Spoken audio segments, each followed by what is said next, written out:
ایک آدمی کو کہا کہ بھائی تو اللہ کے راہ میں چلا جا 1 سال کے لیے، میرے پاس گھر دینے کے لیے کوئی مال تو ہے نہیں۔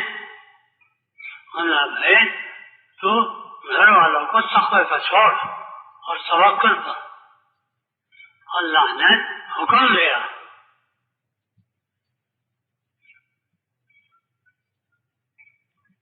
اور تیری ساری پریشانیاں دور ہو جائیں گی اور تیرا رزق بے خیال و گمان بغیر اسباب کے بھی آ جائے گا۔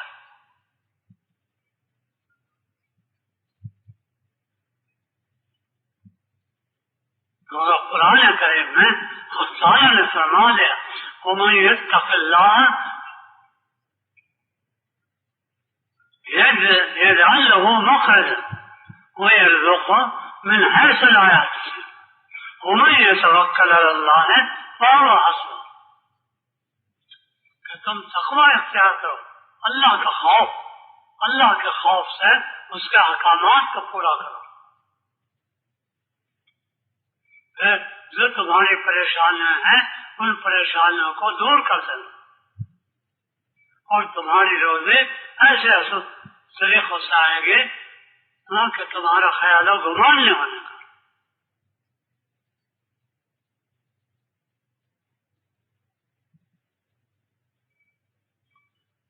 وَمَن يَتَوَکَّلْ عَلَى اللَّهِ فَهُوَ حَسْبُهُ، اور جو اللہ پر توکل کر لیتا ہے اللہ اس کے سارے کاموں کو بنا دیتا ہے۔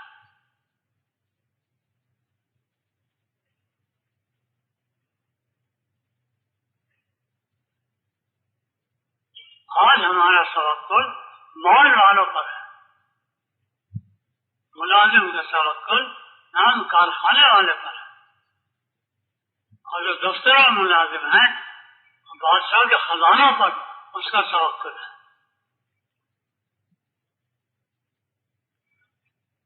اور یہ مال اور یہ دفتر اور یہ کارخانے نکل نہیں لیتے اللہ کے راہ میں،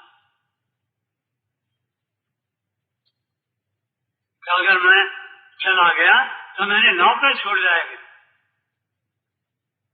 اور پھر میرے بچے کہاں سے پلیں گے؟ ہم کو تقوی نہیں سیکھا اور توکل نہیں سیکھا۔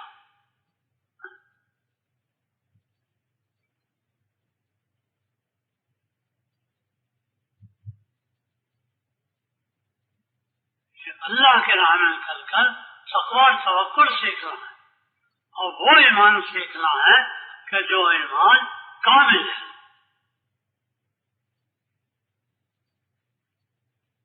جس کو حق تعالیٰ نے قرآن کریم میں اس طرح سے فرمایا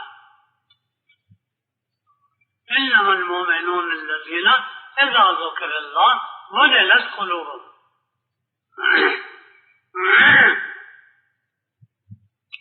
وإذا تليت عليهم آياته زادتهم إيمانا وعلى ربهم يتوكلون الذين يقيمون الصلاة ومما رزقناهم ينفقون أولئك هم المؤمنون حقا لهم درجات عند ربهم ومغفرة ورزق كريم۔